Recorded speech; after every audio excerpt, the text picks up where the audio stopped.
Nou ja, broers en susters, hoop julle kan hoor, ek weet nie of hy hard genoeg of sag gestel is nie, want die prediker van verlede week danig stem as wat ek het, so dan sal weer my goed gepeter, dan daar by my in die huis weet die kinders, man, moenie aan my goed raak nie, los my goed uit, moenie aan my goed peter nie, so, maar as julle allemaal kan hoor, dan 100%. So baie welkom vir die 1 of 2, 3 van julle vir wie ek nou nie hande gegee het nie.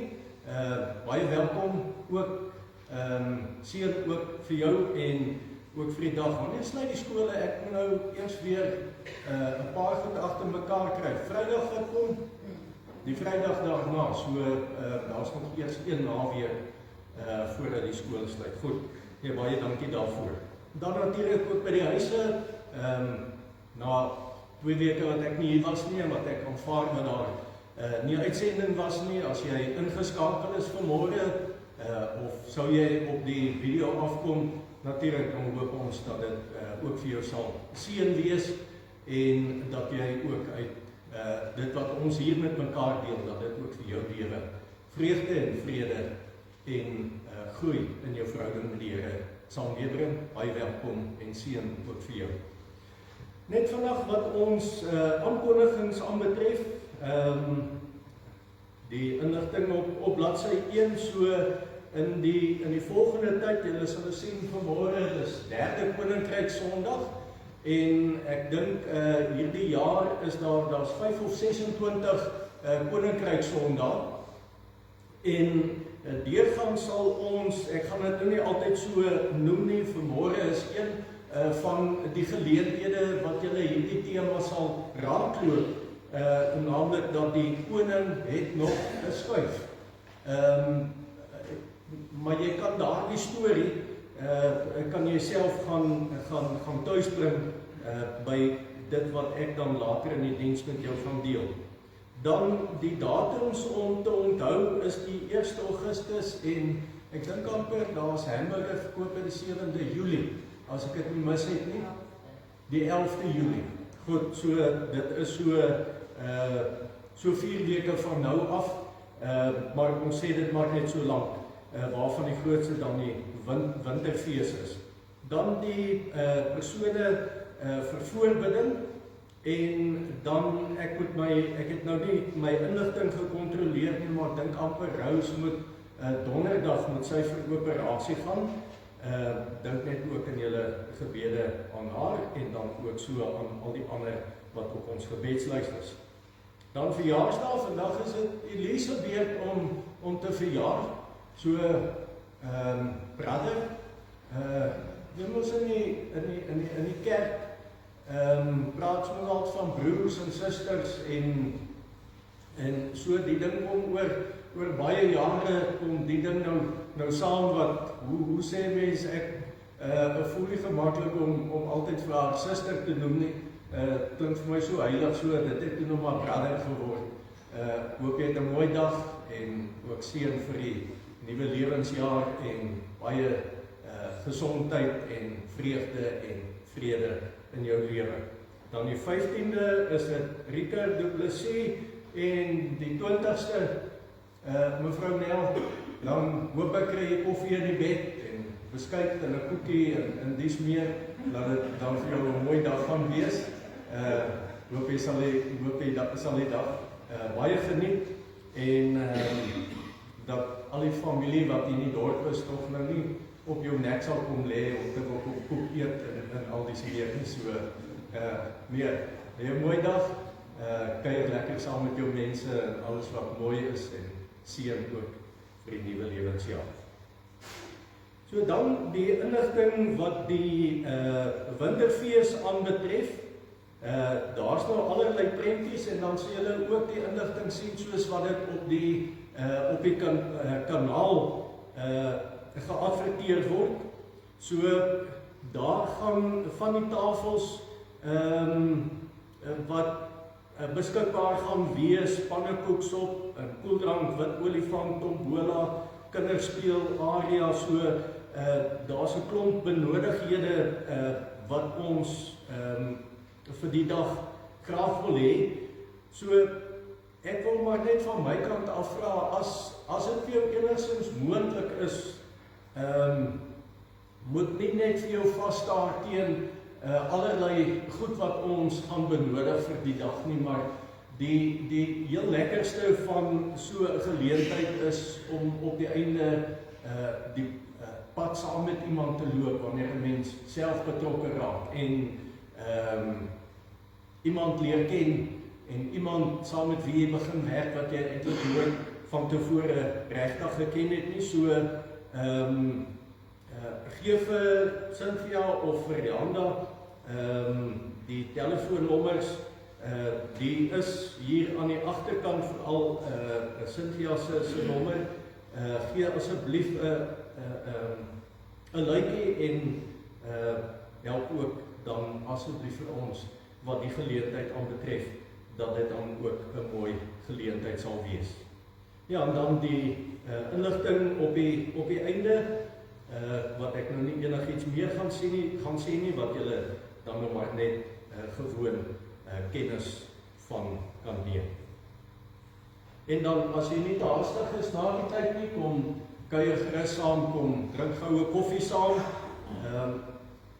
Hierdie week, verskoning, hierdie week weet ons, dat Dinsdag is ons nou weer vakansiedag, dan is die wêreld upside down of downside up, weet nie hoe moet mense dit regtig sê nie, en so voordat almal dan nou weer aan die hol gaan, kom kuier gerus net vir 'n paar oomblikke en drink saam 'n koffie en selfs net so 'n paar oomblikke.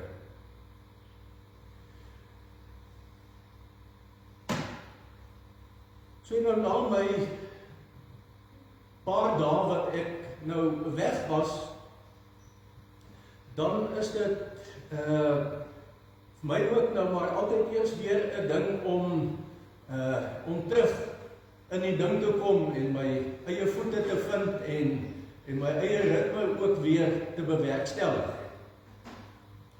En in die afgelope 2 weke het ek dan nou maar op 'n stadium, as ek by die vuur gesit het, of as ons so in die motor so tussen die diere gery het, dan sit 'n mens mos nou nie soos 'n een of ander robot na dinge en kyk nie, dan keer die Here vir 'n ou daar aan die binnekant van jou motor vir 'n paar ure vas en so werk hy met jou en so stap hy met jou op pad. En een van die dinge wat ek ook maar net weer moes gaan herbesoek het, wat ek maar glo wat die Here op my eie hart en op my eie lewenspad kom lê, is om eintlik ook maar net vir my te vra dat ek daaroor moet nadink, wat doen ek en jy nou regtig op 'n Sondag? En wat beteken dit regtig vir my en vir jou om op 'n dag soos hierdie by mekaar te kom? Dan kan jy vir jou eie lewe ook maar net weer daaroor gaan nadink. Ek weet julle is baie meer besig as wat ek is en daar's baie meer dinge wat op julle lewenspad kom wat ek nie mee te doen kry nie. Maar dit bly tog op die einde die moeite werd om daaroor na te dink, wat doen ek en jy regtig hier? En dan wil ek hoop dat wanneer ons hieroor nadink, dat ons iets hiervan raak sal beleef, dat is die plek waar ons saam met mekaar die Here ontmoet. As ons daar by ons huise en met ons lewenswêrelde besig is, dan ontmoet ons die Here elkeen op ons eie manier en tussen ons eie programme. Maar wanneer ons hier is, dan is ons die Here sin wat by mekaar kom.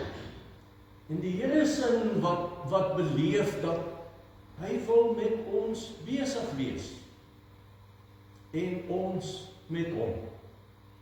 Mag vandag en elke ander Sondag mag dit vir ons altyd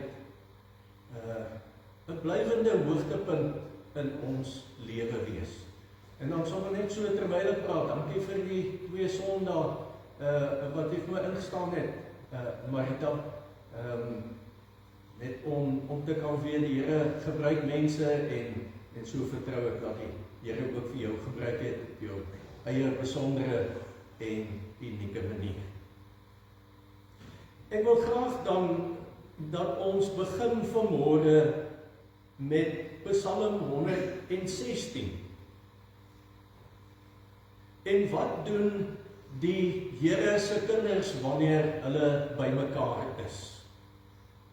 Hulle sê onder andere saam met hierdie skrywer, Psalm 116, ek het die Here lief, want hy verhoor my smeekgebede.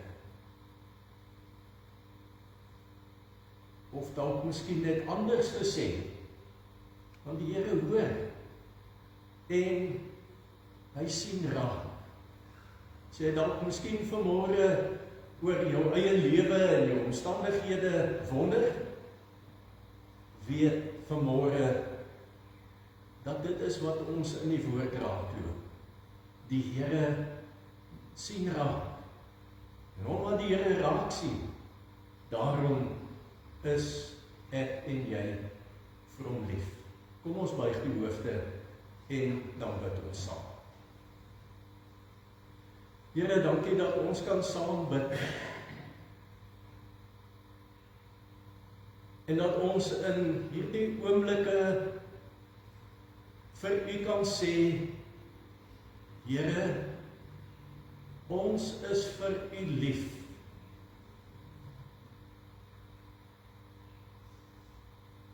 En selfs al verstaan ons nie die omvang en die diepgang van om te sê ons is vir u lief nie. Dankie dat u weet hoe ons harte lyk. Dankie dat u weet dat ten spyte van al die verkeerde dinge in ons lewe, die baie en baie sondes wat ons elke dag pleeg, al die verskillende vorms van ongehoorsaamheid wat u raak sien, dat u ons nogtans geleentheid gee om te kan sê, ons is vir u lief. En alhoewel ons weet dat ons vir u lief is omdat u ons eerste lief gehad het. Nog lank voordat ons begin het om met u besig te raak of om te dink met u besig te raak, het u ons al lief gehad. En so reageer ons maar net terug om vir u te sê, dankie dat ons vir u kan lief wees. En Here, wanneer ons dan nou saam met mekaar in u teenwoordigheid is, bid ons dat elke lied wat ons sing, elke gebed wat ons bid, elke gedagte wat ons dink, elke gedagte wat ons met mekaar deel, dat dit alles maar net sal dien, dat u naam verheerlik sal word. En dan kan ons dit nie hoor nie, dat ons nogtans in ons hart en in ons gedagtes oortuig kan wees daarvan, dat die hemelkoor en die engelekoor ook saam met ons bly is oor die grootheid van ons Here. Seën dan vir ons in hierdie oomblikke en ook in die res van die dag. Laat u naam verheerlik word. laat u koninkryk kom, en laat u wil geskied. Ons bid dit in Jesus Christus se naam. Amen. Liewe broer en suster, genade en vrede vir elkeen van julle. Dit wat God vir ons gee, sy vrede en sy genade, gee hy vir ons in Jesus Christus. Dit kom van God ons Vader, en dit word vir ons elkeen 'n werklikheid gemaak, deur die teenwoordigheid van God se Heilige Gees. Nou kom ons sing 'n lied saam, waarmee ons die Here gaan loof.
Ek wil blaai na Matteus 22 en daar kry ons die samevatting van die wet van die Here.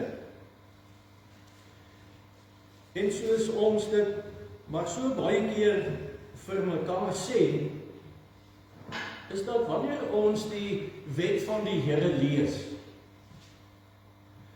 is dit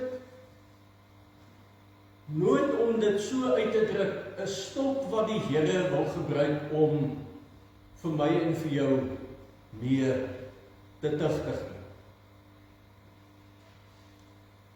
As die Here vir ons sy wet gee, dan ja, aan die een kant is dit vir ons die spieël waarin ons na ons lewe kan kyk. Die manier wat ons leef, hoe ons praat, dinge wat ons sê, of ons die Here werklik so liefhet, soos wat hy van ons vra. En aan die ander kant, gee die Here vir ons sy wet, dat dit vir ons die reël vir dankbaarheid is. Dat wanneer ek die wet van die Here lees, dat dit juist die manier is hoe ek vir die Here kan lief wees. Deur sy woord te onderhou, deur sy naam nie uitelik te gebruik, deur nie my naaste enige kwaad aan te doen nie, en vir my naaste respek te hê. En ons ken hierdie gedeelte goed, die Fariseërs wat gehoor het dat Jesus die Sadduseërs se mond toegemaak het. Die Sadduseërs was mense wat geglo het dat daar bestaan nie so iets soos die opstanding uit die dood nie. En toe die Fariseërs nou hoor dat die Here die Sadduseërs dan nou op 'n manier dan nou goed bygekom het, vir hulle goeie antwoord gegee het hulle self by mekaar gekom en dan nou ook gedink, maar na alle waarskynlikheid is ons so 'n klein bietjie beter as die Sadduseërs. En dat hulle toe nou iemand gevra het of aangestel het of afgevaardig het om dan vir die Here hierdie vraag te vra. Wat is dan die grootste gebod in die wet? En wat die Here Jesus toe eintlik vir hom sê, daar is eintlik nie een gebod wat groter is as die ander. Hulle is almal ewe belangrik. En dit bestaan naamlik daarin dat jy moet die Here jou God lief hê, met jou hele hart en met jou hele siel en met jou hele verstand. Dit is die grootste en die eerste gebod, en die tweede wat net so belangrik is jy moet jou naaste lief hê soos jouself. En dan skryf Johannes in een van sy briewe en dan sê hy, hoe kan ons in ons lewe sê dat ons vir God lief is, maar ons haat ons naaste? So baie van dit wat ons in ons lewe doen in terme van ons liefde vir die Here kom eintlik maar na vore in ons liefde vir ander mense. En dan ook vir mense wat ons nie altyd dieselfde oor voel nie. Mense wat ons kwaad maak en mense wat allerlei slegte dinge in die lewe doen.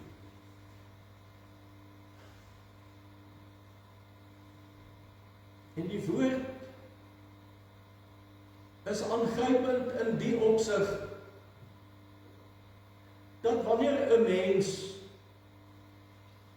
ontdekking van sonde doen, en nou sit ek weer in die knyptang situasie, want ek en jy is regtig nie so grand en so oulik om ontdekking van ons sonde te maak nie, as die Here nie vir ons kon wys waar sonde in ons lewe is nie, dan sal ons nooit sonde ontdek nie. Maar as die Here ons nou kom help dat ons sonde in ons lewe ontdek, as die Here nou vir ons help om te ontdek dat ek is veronderstel om liewer vir my werkgewer of liewer vir my werknemer te wees, as wat ek voorgee om te wees, as die Here dit vir my in my lewe kom uitwys, al die verskillende verhoudings waar binne ons lewe,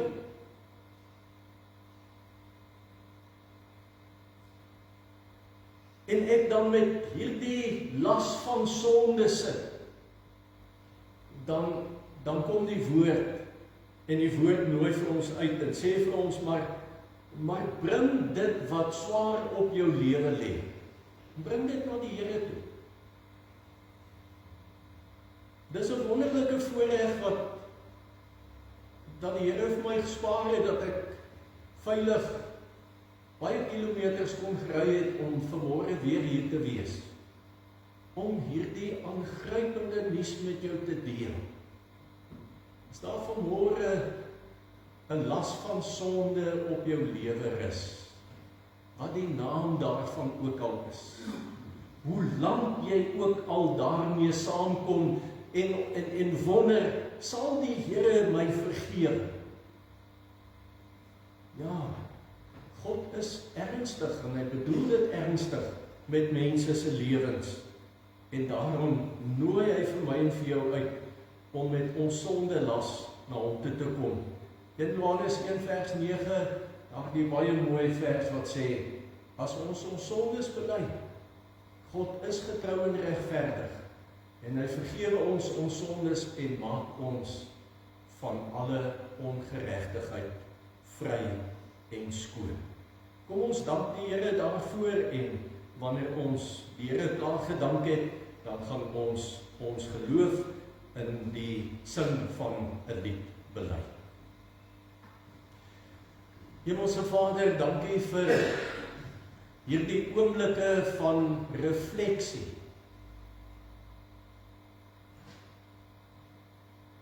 Wanneer ons in die spieël kyk, dan wil ons inderdaad bely, somtyds sien ons 'n gedrog.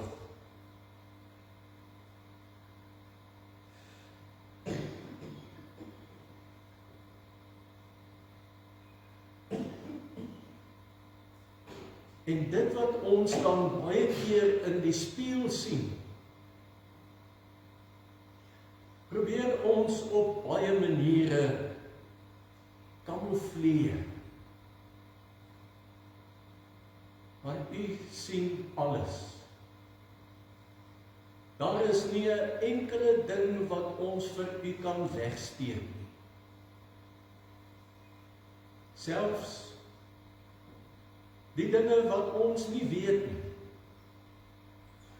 U weet en u ken dit. Dankie dat ons dit kan bely. En dankie dat ons op grond van wat in u woord staan, dat ons dit vir onsself kan neem, en dat ons vry hier kan weggaan vanmôre met die wete, u het met ons oor begin. Dankie daarvoor, Here. In u heilige naam loof ons u. Amen. Kom ons staan en dan sing ons hierdie lied.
So vir ons skriflesing blaai ek na Genesis hoofstuk 18 toe. En nou wil ek byna jok om te sê dat daar waar ek gebly het was daar nie opvangs nie, so ek kon nie vir die skriba die teksgedeelte stuur wat sy moes kopieer en op die aankondigings plaas nie. So vanmôre is dit nou so 'n klein bietjie nuus vir jou. Jy het nou nog nie kans gehad om na die gedeelte te gekyk het nie. Die prentjie wat ek aan die begin gewys het, die sal jy nou sien as dit mooi helder en duidelik is, waaroor hierdie prentjie dan gaan. Genesis hoofstuk 18, ek lees van vers 1 af. Die Here het aan Abraham verskyn by die groot bome van Mamre. Terwyl hy op die warmste van die dag by sy tent deursit, kyk hy op en sien 3 mans daar naby staan. Toe hy hulle sien, het hy van sy tent deur af na hulle toe gedraf en voor hulle gebuig. Hy het gesê, meneere, u sal my 'n guns bewys deur nie by my verby te gaan nie. Laat ek eers 'n bietjie water laat haal, sodat u voete kan was en kom rus dan onder die boom. U is nou eenmal op pad hier by my verby, en daarom wil ek 'n stukkie brood vir u gaan haal, dat u weer nuwe krag kan kry. Hulle het vir hom gesê, goed, maak so. Abraham het toe gou na Sarah toe in die tent gegaan en vir haar gesê, vat gou 16 kg meel. Ek het nog al gedink, Hans, 16 kg is so groot klomp meel wat jy moet knie. Dit gaan nie sommer net vinnig gebeur nie. So, maar vat 16 kg meel en knie dit en bak roosterkoeke. Daarna het hy na die beeste toe gedraf en 'n mooi jong kalf gevat en vir 'n slaaf gegee om dit gou voor te berei. Toe het Abraham botter en melk en die kalf wat voorberei is, gevat en voor die mans neergesit, en hulle het daar onder die boom geëet terwyl hy hulle bedien. Toe vra hulle hom, waar is jou vrou Sarah? En hy antwoord, hier in die tent. Toe sê die een, ek sal beslis volgende jaar hierdie tyd na jou toe terugkom, en dan sal jou vrou Sarah 'n seun hê. Sarah het by die tentopening gestaan en afluister, en die een wat gepraat het, was aan die buitekant. Abraham en Sarah was albei baie oud, en Sarah was verby die ouderdom van kinders in die wêreld bring, en daarom het sy by haarself gelag en gedink, sal ek nog genot kan hê nou dat ek afgeleef is, en dit met my man wat oud is? Toe vra die Here vir Abraham, waarom lag Sarah? Waarom dink sy, sal ek werklik 'n kind in die wêreld bring nou dat ek oud is? Is iets te buitengewoon vir die Here. Op die vasgestelde tyd sal ek terugkom. Volgende jaar hierdie tyd sal Sarah 'n seun hê. Sarah het geskrik en toe 'n leuen vertel. Ek het nie gelag nie, het sy gesê. Maar die Here het gesê, nee, jy het gelag. En dan lees ek net daardie gedeelte saam met jou.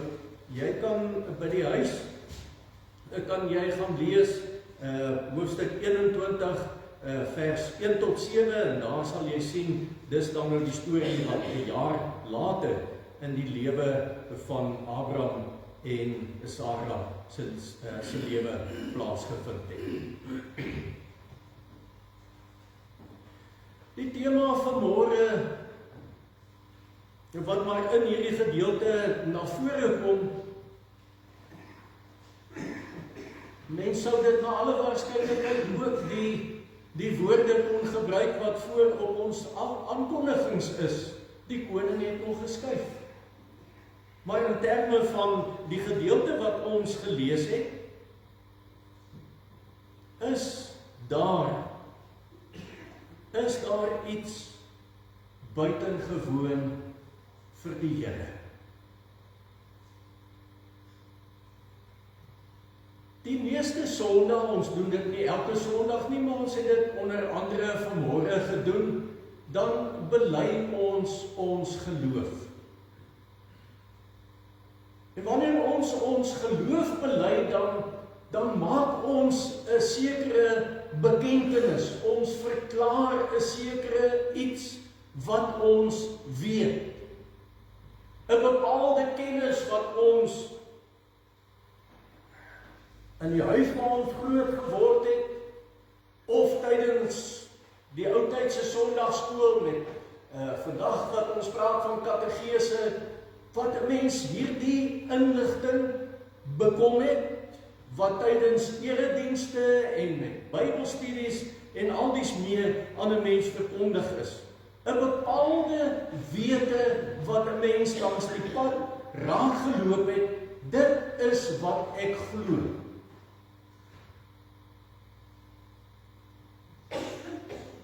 En as Sarah dan nou aan die lag gaan, oor na alle waarskynlikheid iets wat sy self ook weet, want ek bedoel, dis daar nou al 24 jaar, wat hulle met, nie net die belofte van die Here nie, maar die Here wat op baie verskillende tye en oomblikke in hulle lewe, by hulle lewe kom stilstaan het, en wat die Here homself op 'n wonderbaarlike manier aan hulle bekend gemaak het. Dat 'n mens dit tog baie vreemd vind, dat hierdie vrou, en daarmee saam moet ek en jy onsself in hierdie storie inlees, dat 'n mens aan die lag gaan. Maar Sarah se lag, voordat ons by wat die lag dalk miskien alles mag beteken by stilstaan, dat ons ten minste net dit vir mekaar sê, dat Sarah se lag is baie meer as net dat sy daar by die opening van die tentdeur staan en lag toe sy die woorde van die vreemdeling, van die man hoor. Hierdie lag van haar vind sy weerklank ook later in die lewe van die volk Israel.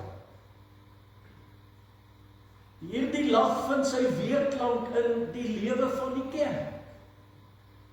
En ek en jy sal net nou, wanneer ons daarby kom, dan sal ons vir mekaar sê, hoe dit ook dikwels in ons eie lewe gebeur, sonder dat ons regtig wil, maar dat ons ook aan die lag gaan oor dit wat ons weet.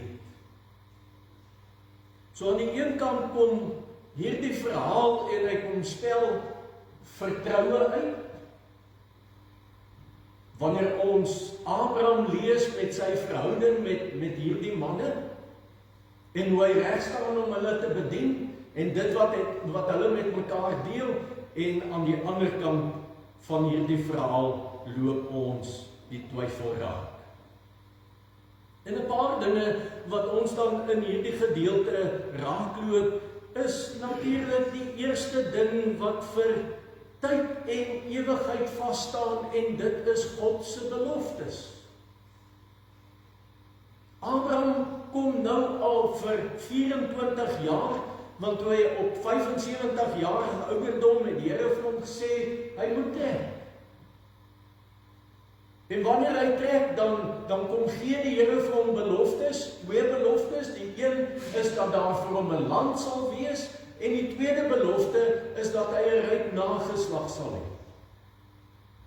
En vir die afgelope 24 jaar is dit al wat die Here aanhoudend in hierdie mense se lewe maak, is om beloftes te gee.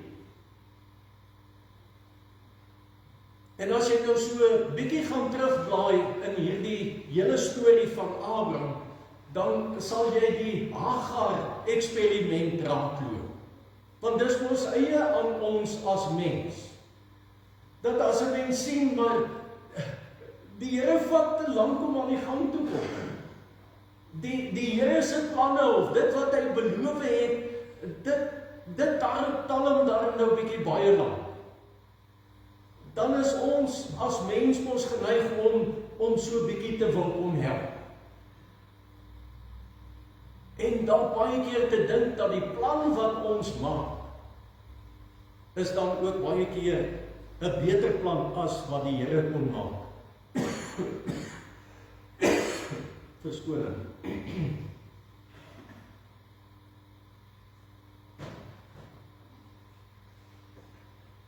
Maar alwaar die Hagar-eksperiment op die einde op uitgeloop het, is dat die Here vir Abraham gesê het, maar dit is nie die plan, en dit is nie die pad wat ek met jou wil loop nie. In Genesis 17 vers 11 kan jy maar gaan lees, waar die Here homself weer in die lewe van Abraham kom bekend maak. Telke male as ou Abraham ergens wat sy geloofslewe en sy verhouding met die Here as ware op die grond en op die vloer beland, dan kom die Here na hom. Dan kom gee die Here weer vir hom 'n belofte. En so gebeur dit dan nou eendag dat daar, terwyl hy op die warmste deel van die dag daar sit, en dis wat die mense in daardie tyd gedoen het, was gewoon net te warm, of dit raak net te warm, daardie deel van die dag, in daardie deel van die wêreld, wat hy toe hierdie manne toe nou daar sien, en wat hy in sy eie lewe nie geweet het, op daardie stadium, wie dit eintlik is wat daar is nie. En dis mos vir ons lewe ook so. Die Here kom baie keer op maniere en op vorms in ons lewe na vore wat ons nooit aan gedink het. Baie keer het ons dalk miskien ergens dit gehoor of gelees of dalk miskien self gesê. Is jy dalk 'n engel? Of dalk miskien self so ver dat iemand sal sê, is jy nie dalk die Here self? Dat hierdie goeie ding of hierdie noodsituasie waarin ek verkeer het, dat ek hierdie belewing van die Here wat by my is kon gehad het nie. En eg aan die tradisie en die optrede van mense in daardie tyd, ontvang Abraham hierdie mense met groot vriendelikheid en met gasvryheid. Sonder dat Abraham regtig besef dat dit God self is wat daar is. Dan miskien net 'n kantlyn aantekening wat dit aanbetref, is dat hoe ek en jy in hierdie lewe leef en hoe ons optree, is dat 'n mens maar eintlik net nooit weet wanneer die Here voor 'n mens se lewe verbygaan. Daardie iemand wat ek langs die lewenspad help,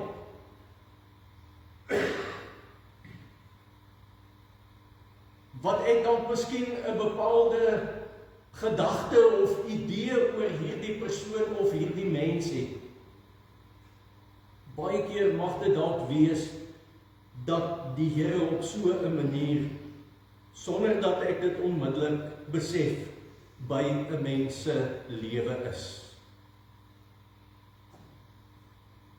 En God wat dinge doen, maak dat ons dan baie keer, en as ons vrymoedig genoeg wil wees, dink ek, dat ons eie heiligheid bietjie een kant toe sal skuif, dan sal ons na alle waarskynlikheid vanmôre of ergens in ons lewe vir mekaar sê, man, daar was ook 'n tyd wat ek gelag het. Dat dit byna onmoontlik is om te dink dat die Here tot so iets in staat is.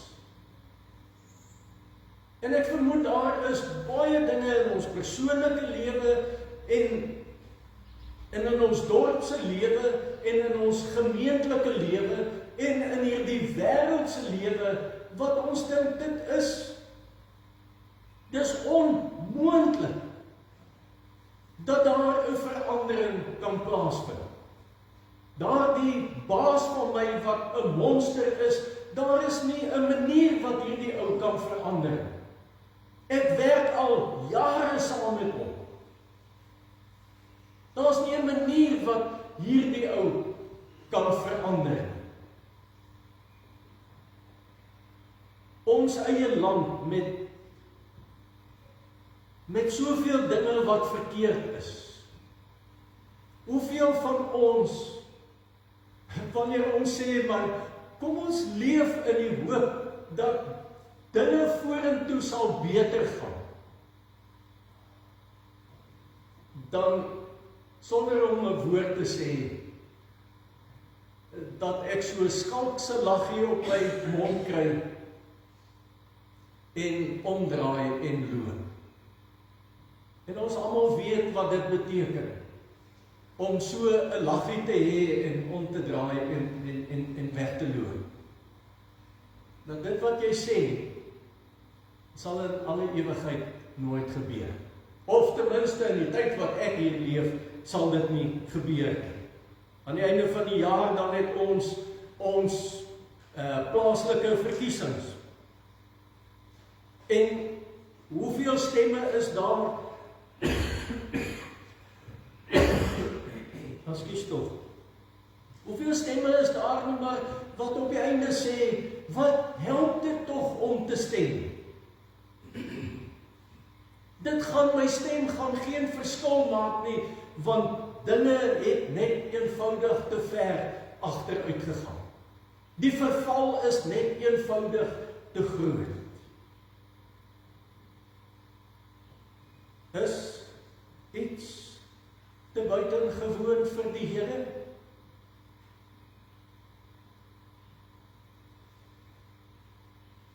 Is dit nie maar op die einde van die dag die probleem in ons lewe dat ons grense stel aan ons geloofslewe? Ek is bereid om tot in die mate te glo. Ek sal glo vir so lank as wat ek dit kan verstaan. En daarmee maak ek eintlik grense. Maar hoeveel van ons stel nie grense aan God nie? As hierdie storie vir ons kom sê, is iets te buitengewoon vir die Here, dan weet ons onderliggend lê daar, niks is vir die Here te buitengewoon. Wat my en jou omstandighede ook al aanbetref, en hoe ek en jy na ons lewe en na hierdie wêreld kyk, God is altyd baie groter as dit. En wanneer ons grense aan God stel, dan kan ons maar eintlik gaan en daardie grense maar so 'n bietjie verder uitskuif, want God is selfs groter as die grense wat ons aan hom stel. En uiteindelik word God so groot dat ons nie eers meer weet waar moet ons die grense aan God stel. En op die einde kan dit net een van twee dinge in 'n mens se lewe beteken. Daar's net een van twee antwoorde wanneer 'n mens by hierdie vraag stilstaan. Is daar iets te buitengewoon vir God?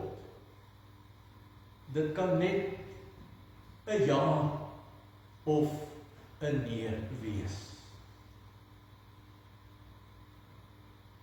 Daar's geen middelpaai nie. Daar's geen tussenweg.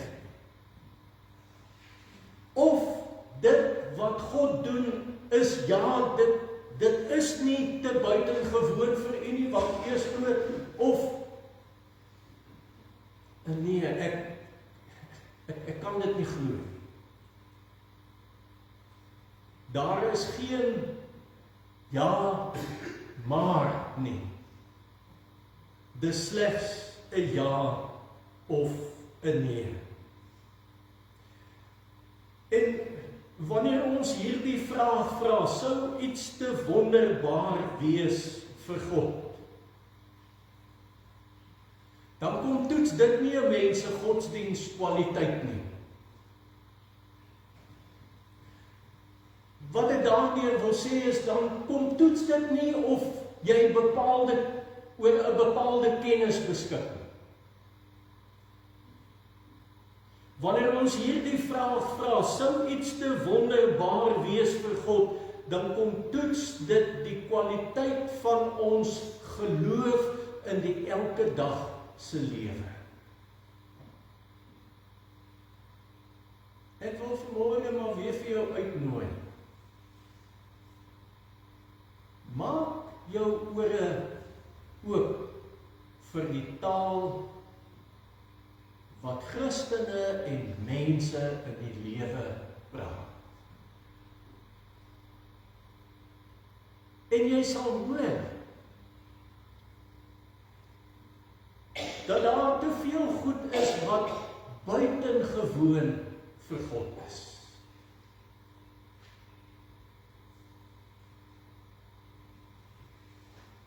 En daarom sal dit vir solank as wat ek en jy leef, sal dit 'n geldige vraag wees. Sou iets te wonderbaar wees vir God. Ons as ouers wat nog kinders het, dan kyk ons oor die land en dan sien ons al die wette wat daar is, wat dit onmoontlik maak vir ons kinders om aansoek te doen vir werk. Ons sien al die wette wat dit moeilik maak vir mense om met die staat besigheid te doen. Ons ken al die goed. En eintlik binne in ons wonder ons oor ons kinders se toekoms. Moet 'n mens nie ook maar oppak en weggaan. En daarom sal ek en jy tot die dag wat ons doodgaan met hierdie vraag moet besig wees. Maar ek sluit af met hierdie gedagte. Wanneer ons in die lewe van Abraham dit raakloop dat die God vir wie niks te wonderbaarlik is nie, sy naam is wonderbaar. Baie jare later kom roep die Here 'n man met die naam van Jesaja. En dan sê daardie man, en hy kry die opdrag om te sê, sy naam is wonderbaar. Israel se lewe na Abraham, die volk Israel, wanneer ons hulle geskiedenis nagaan, dan sien ons 'n aanhoudende dalende tendens in die volk se lewe. Soveel so dat hierdie volk later in ballingskap beland en baie dinge wat hulle in die woestyn deurmaak. Maar alles maar net tekens daarvan van 'n volk wat weggedwaal het en afgedwaal het. 'n Volk wat in teorie geglo het, maar dat hulle hart baie ver was van dit wat hulle bely het. En vir hom het ons 6 maande gelede raakgeloop en 6 maande van nou af gaan ons weer vir hom raakloop en gaan ons hom weer vier. Hy wat na hierdie wêreld toe gekom het. Hy is wonderbaar. En hy is wonderbaar om oor ons lewe te heers. En hy is wonderbaar om ons lewe op 'n nuwe pad te plaas. En hy is wonderbaar om die omstandighede waarin jy en jou mense wat jy ken, hulle self bevind.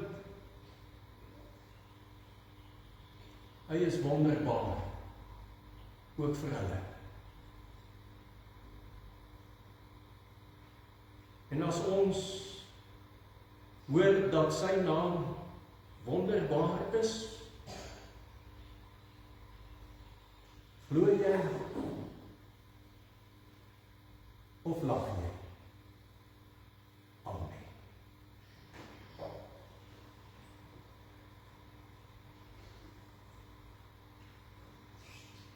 Here, eintlik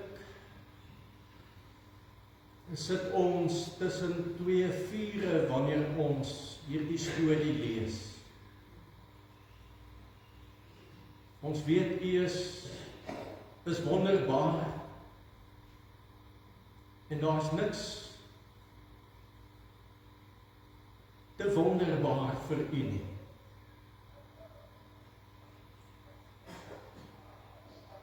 Maar so baie keer in ons lewe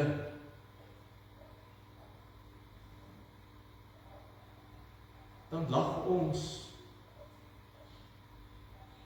of ons lag saam met ander.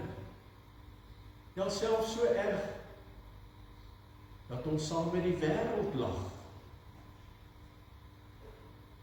Dat ons lag baie keer 'n bespotting is vir U naam en wat U nie net alles kan doen nie. En dit terwyl ons wat hier sit vanmôre sprekende voorbeelde is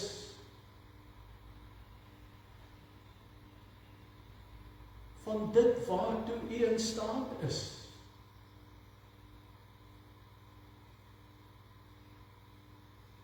Waarvan ek maar een is, Here, as U my lewe kon omkeer, en my lewe op 'n nuwe pad kon plaas het.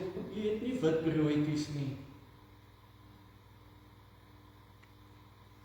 Hoekom nie vir enige iemand anders nie?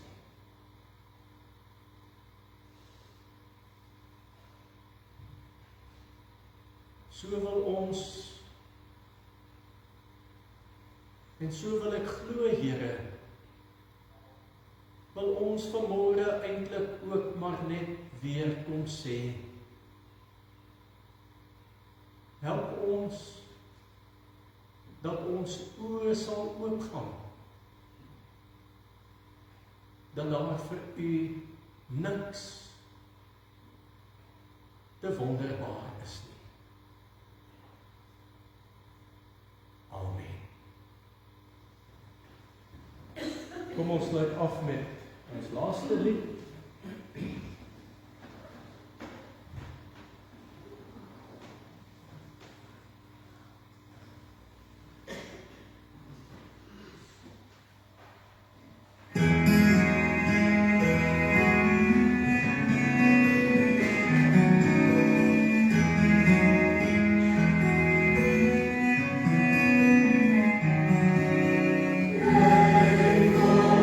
Soos wat lief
Die God vir wie niks te buitengewoon is nie.